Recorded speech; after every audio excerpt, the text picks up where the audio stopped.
اللہ کے حبیب صلی اللہ علیہ وسلم کی خدمت میں ایک شخص حاضر ہوا اور اس نے اذن جہاد طلب کیا. حضور میں جہاد پہ جانا چاہتا ہوں, مجھے اجازت مرحمت فرمائے. حضور نے فرمایا احیٌ والدا کا, کیا تیرے والدین زندہ ہیں؟ قالا نعم, عرض کی ہاں حضور میرے والدین زندہ ہیں. قالا ففیہما فجاہد, کہا جا ان کی خدمت کر, یہی تیرا جہاد ہے. ماں باپ کو بلکتا ہوا چھوڑ جائے اور آپ جہاد پہ چلا جائے, ماں فالج میں گری ہوئی ہے اور بیٹا تبلیغی گشت پہ چلا جائے, باپ تڑپ رہا ہے اور بیٹا پیر کی چوکھٹ پہ جھاڑو دیتا پھرے, اللہ راضی نہیں ہوگا. میں سچ کہتا ہوں, اپنے بھی خفا مجھ سے ہیں, بیگانے بھی ناخوش, کہ میں زہر حلاحل کو کبھی کہہ نہ سکا کند. بات وہی کہتا ہوں, سمجھتا ہوں جسے حق, نئے ابلائی مسجد ہوں, نئے تہذیب کا فرزند. محمد عربی صلی اللہ علیہ وسلم سے بڑا پیر کون ہو سکتا ہے؟ لیکن حضرت وہ ویسے کرنی نہیں آ رہے. آقا کریم اپنے بٹن کھولتے ہیں اور کرن کی طرف, یمن کی طرف رخ کر کے لمبی سانسیں لیتے ہیں اور کہا میں رحمان کی خوشبو پا رہا ہوں. ایک دن صحابہ نے پوچھا, بندہ نواز جس کے لیے تڑپتے ہو, جس کی ٹھنڈی ہوائیں آپ کو آ رہی ہیں, وہ آپ کا بڑا پیار کرنے والا ہے؟ کہا ہاں میرے سے بڑی محبت کرتا ہے. تو کہا پھر اتنی محبت کرتا ہے تو یمن تو دور نہیں ہے, بلال حبش سے آ گیا, سلمان فارس سے آ گیا, سہیب روم سے آ گیا, اور وہ یہاں یمن سے نہیں آ سکا. فرمایا اس کی بوڑھی اور نابینا ماں ہے جس کی خدمت اس کو نہیں آنے دیتی. اللہ اکبر. اب حضرت اویس کرنی نہیں آئے لیکن خیر التابعین کہلائے. آئے نہیں لیکن حضور ان کی یاد میں تڑپ رہے ہیں. اللہ, بلکہ حضور نے فرمایا کہ کوئی جائے اویس بن عامر کو ملے, اور جب ملے تو اس کو کہنا میری امت کی بخشش کی دعا کرے. جو ماں باپ کی خدمت کرتا ہے اس سے ثابت ہوا اس کی دعائیں قبول ہوتی ہیں. میں نے ایک روایت میں پڑھا ہے کہ جو آدمی روزانہ اپنے والدین کے لیے دعا کرے, والدین زندہ ہوں تب بھی, والدین فوت ہو گئے ہوں تب بھی, یہ عادت بنا لے, روزانہ ماں باپ کے لیے دعا کرے, ساری زندگی اس کے رزق میں بے برکتی نہیں آئے گی. اللہ اس کو رزق کی فراوانی عطا کر دے گا. اور جو والدین کے لیے دعا نہیں کرتا اللہ تعالیٰ کی رحمتوں سے محروم ہو جاتا ہے. حضرت ابو ہریرہ رضی اللہ تعالیٰ عنہ جب بھی ہاتھ اٹھاتے تھے تو یہ دعا کرتے تھے, اللہم اغفر لابی ہریرہ ولأمی ولمن استغفر لہما. اے اللہ ابو ہریرہ کو بخش دے, حضرت ابو ہریرہ کی ماں کو بخش دے, اور قیامت تک جو ہم دونوں کے لیے بخشش کی دعا کرے اس کو بھی بخش دے. حضرت امام محمد بن سیرین ایک بزرگ ہوئے تابعی, جب بھی دعا کرتے تھے یہ دعا ضرور کرتے تھے, اے اللہ ابو ہریرہ کی بخشش کر دے. کسی نے کہا کہ تمہیں ابو ہریرہ رضی اللہ تعالیٰ عنہ ان کی ماں سے بڑی ہمدردی ہے. کہا ان سے جو ہمدردی ہونی ہے وہ تو ہونی ہے. انہوں نے کہا ہوا ہے اللہ ابو ہریرہ اور ان کی ماں کو بخش دے, جو ان کے لیے دعا کرے اس کو بھی بخش دے. تو میں دعا کر کے اپنی بخشش پکی کر رہا ہوں. تو والدین کے لیے دعا کرنا اللہ کی رحمت کو دعوت دینا ہے.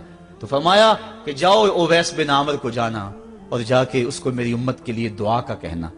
حضرت سیدنا عمر فاروق حضرت علی المرتضیٰ گئے, جا کے ڈھونڈا, تلاش کیا, اویس بن عامر ملے, حضور کا سلام کہا, بس پھوٹ پھوٹ کے رونے لگے. کہا بتاؤ میرے رسول کے لبوں پہ میرا نام کیسے آیا تھا, حضور میرا جب تذکرہ کرتے تھے کیسے کرتے تھے. یہ درد دیکھا تو بولے کہ کیا آپ اتنی محبت رکھتے ہیں تو پھر ملنے کیوں نہیں آئے حضور کو, اتنا جو پیار رکھتے ہیں تو زیارت کرنے کیوں نہیں آئے. تو حضرت اویس کرنی نے بات کے رخ کو بدلا, کہا تم نے میرے رسول کو دیکھا, تم نے میرے رسول کی زیارت کی ہے؟ کہا ہاں ہم تو صبح و شام وہاں رہے ہیں. کہا پھر بتاؤ حضور کے یہ ابرو جڑے ہوئے تھے یا کھلے ہوئے تھے؟ اب دونوں حیران ہو گئے. کہا تم نے تو دیکھا, میں نے تو دیکھا نہیں, تم بتاؤ نا. پھر میں تو گیا نہیں, مجھے کہتے ہو گیا نہیں, تم بتاؤ حضور کے ابرو جڑے ہوئے تھے یا کھلے ہوئے تھے؟ حیران ہیں. کہا حضور آپ ہی بتلائیے. کہا کوئی دور سے دیکھتا تو جڑے ہوئے نظر آتے, قریب آ کے دیکھتا تو کھلے ہوئے نظر آتے. یہ وہ ہے جو ماں کی خدمت کرتا رہا اور حضور کے دربار میں حاضر نہیں ہو سکا, لیکن حاضری اس کی تھی, وہ جہاں بھی تھا وہ نبی کے قرب میں تھا. تو اس لیے ماں باپ کی خدمت اتنا بڑا وظیفہ ہے. حضرت بایزید بستامی کہتے ہیں میں نے حق معاف کروا لی اپنی ماں سے, کہ ماں تیرے حق ادا کروں یا اللہ کے حق ادا کروں, تو مجھے اپنے حق معاف کر دے, میں اللہ سے اپنے حق معاف کروا لیتا ہوں, اپنی اللہ کو راضی کر لیتا ہوں. جنگلوں میں گھومتے رہے, 12 سال بیت گئے. ایک دن دوبارہ آئے, بستام کی سمت سے گزرے, خیال آیا چلو ماں کو سلام کر جاؤں. तहज्जुद का वक्त था, रात का वक्त था, दरवाजे पे खड़े रह गए कि मेरी माँ सोई होगी, मैंने कभी कोई खिदमत नहीं की माँ की, तो अब उठा के तकलीफ क्यों दूं। सारी रात खड़े रहे।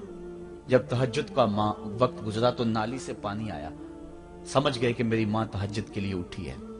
दरवाजे के करीब हो गए तो माँ ने हाथ उठा लिए, कहा अल्लाह मेरा बेटा बा यजीद तेरी तलब में निकला हुआ है, मैंने उसे अपने हक माफ कर दिए, तू उसको अपना विसाल अता कर दे। हजरत बा यजीद दरवाजा खटखटाने लगे और मां के कदमों में लिपट गए और रो के कहने लगे, जिस रब को मैं जंगलों में तलाश करता हूं वो तो रब मेरी मां के पास है। तो मां की दुआओं में अल्लाह की रिजा है। मां राजी हो जाए तो समझ लो खुदा राजी है। अल्लाह ताला जल्ला शानहू ने इरशाद फरमाया, वक़दा रब्बुका अल्ला ताबुदू इल्ला इय्याहु, तेरे रब ने यह तय कर दिया है कि उसके अलावा किसी की पूजा नहीं करोगे। व बिल वालिदैन इहसाना, और वालिदैन के साथ उसने सुलूक से पेश आओगे। इम्मा यबलुगन्ना इंदकल किबरा अहदुहुमा औ किलाहुमा फला तकुल लहुमा उफ़्फ़िन वला तनहरहुमा, अगर तेरे पास दो या दोनों में से एक बढ़ापे को पहुंच जाएं तो फिर उनके सामने तूने उफ भी नहीं कहनी और ना उनको झिड़कना है और उनसे नरम लहजे में बात करनी है। जब माँ बाप जवान हो, बच्चों की जरूरियात पूरी कर रहे हैं, उनके तालीमी अखराजात और उनके मुआशी सारे मामलात दुरुस्त कर रहे हो, तो उस वक्त तो वालिदैन की बच्चे ताजीम करते ही हैं। इम्तिहान उस वक्त शुरू होता है जब माँ बाप बूढ़े हो जाते हैं और चलने फिरने की सख्त भी नहीं रहती, सिर्फ सांस की एक डोरी लटकी रहती है। और जिस तरह बच्चा अपने बदन से मक्खी भी नहीं उड़ा सकता था, अब ये हालत माँ बाप पर आ गई और बच्चे की तरह मिजाज चिड़चिड़ा हो गया। जमाने के हालात बदल गए, लेकिन माँ की पुरानी, बाप की वो पुरानी रवश है, वो उसी अंदाज में, उसी डगर में बात करता है। ये आजमाइश के दिन है, ये इम्तिहान के दिन है। अब देखना है वालिदैन की इस वक्त ताजीम कौन करता है। फरमाया इम्मा यबलुगन्ना इंदकल किबरा, अगर तेरे पास वो बढ़ापे को पहुंच जाएं, दोनों पहुंच जाएं या तेरी खुशकिस्मती कि दोनों में से एक पहुंच जाएं या दोनों पहुंच जाएं, तो फिर उनकी तूने ताजीम करनी है। क्या, कैसे ताजीम करनी है? फला तकुल लहुमा उफ़्फ़िन, तूने उनको उफ भी नहीं कहना। हजरत इमाम फखरुद्दीन राजी के हवाले से मैं आज ही सुबह या गुज़श्ता शब उफ की तशरीहात देख रहा था। उन्होंने 12-13 अकवाल बयान किए हैं, लेकिन 2 कौल फरमाते हैं। उफ ये है कि इंसान के बदन के ऊपर जो शफाफ रहता हो, साफ रहता हो, मट्टी पड़ जाए, रेत का जर्रा पड़ जाए तो उसको फूंक मार के उसको हटाता है, तो वो फूंक से जो आवाज पैदा होती है उसको अरबी में उफ कहते हैं। तो फिर उफ हर उस चीज के लिए मनकूल हो गया जो नापसंदीदा है। एक तो कौल ये है कि वालिदैन के सामने इस एहतियात से रहो। दूसरी बात आप फरमाते हैं उफ का मफहूम यह है कि जब मां बाप बूढ़े हो जाएं तो बोलो बरास चारपाई पे निकल जाता है और इंसान उनको उठा के उनकी खिदमत करता है, सफाई करता है, कपड़े बदलता है। इंसान की तबीयत में जो फितरी नफासत है उसके तहत उसको माँ बाप से जो मकरूह और नापसंदीदा बू आती है उससे वो बचना चाहता है। वो नफरत माँ बाप से नहीं होती, वो नफरत उस बदबू से होती है जो माँ बाप के बदन से या चारपाई से या कपड़ों से उठ रही है। तो बंदा अपने जो है वो नाक पे कपड़ा रख लेता है उस बदबू से बचने के लिए।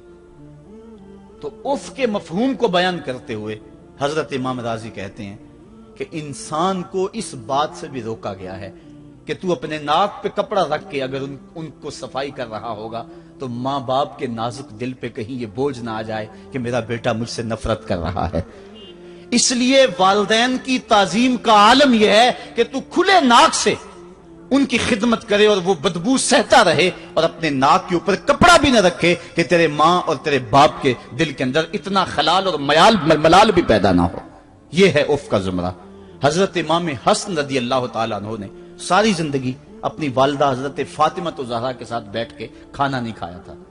एक दिन हजरत सैयदा फातिमा ने फरमाया कि बेटा मेरा जी चाहता है कि मेरे साथ तुम बैठ के खाना खाओ, लेकिन तुमने कभी भी मेरे साथ बैठ के खाना नहीं खाया, क्या वजह है इसकी? तो हजरत इमाम हसन फरमाने लगे, अर्ज करने लगे, अम्मी मैं इस डर से आपके पास बैठ के खाना नहीं खाता कि कहीं किसी लुकमे की तरफ आपकी नजर बढ़ जाए और मैं अदमे आगही की वजह से अपने हाथ को उस लुकमे के पे डाल लूं और ना जान सकूं कि इस लुकमे को उठाने का इरादा मेरी मां के दिल में पैदा हो चुका है और मैं अल्लाह की रहमतों से महरूम हो जाऊं, इस डर से मैं आपके साथ बैठ के खाना नहीं खाया करता। यानी मां बाप की ताजीम का आलम यह है, उफ तक ना कहो। हजरत सईद इब्न मुसय्यब रदी अल्लाह ताला अन्हो जलीलुल कदर ताबी हैं, वो फरमाते हैं कि वालिदैन के सामने बेटे की हालत क्या होनी चाहिए। वो फरमाते हैं जिस तरह भागा हुआ गुलाम पकड़ा जाए और उसको पकड़ के जो है वो आका के सामने पेश कर दिया जाए, तो उस भागे हुए गुलाम को पकड़ के जब आका के सामने पेश कर दिया जाए तो जो हालत उस गुलाम की होती है, बेटे की हालत ये मां बाप के सामने होनी चाहिए। अब उन बेटों को सोचना चाहिए जो अपने मां बाप को दकियानूसी का ताना देते हैं और समझते हैं ये ओल्ड फैशन है, इन्हें क्या पता जमाना कहां चला गया है, और उनके फैसलों को मुस्तरद करते हैं। उलमा ने इस बात को तफसील के साथ बयान किया है कि शरीयत के जो कतई ज़ाब्ते हैं, उन ज़ाब्तों और उन कवानीन को और उन मामलात में तो वालिदैन की फर्माबरदारी नहीं होगी अल्लाह की अगर मासियत होती हो, लेकिन जो मामले शक वाले हैं वहां मां बाप के कौल को तरजीह दी जाए। तो फरमाया उनके सामने उफ भी नहीं कहनी, वकुल लहुमा कौलन करीमा, और उनसे नरम लहजे में बात करनी है। वख्फिद लहुमा जनाह ज़ुल्ल मिनर रहमा, और उनसे बात और उनके लिए अपने बाजू बिछा लेने हैं नरम दिली की वजह से, नरमी की वजह से। जब जानवर जमीन की तरफ रुख करता है, ऊपर से नीचे की तरफ आता है तो अपने परों को सकेड़ लेता है, तो उसके लिए ये लफ्ज बोले जाते हैं वख्फिज लहुमा जनाह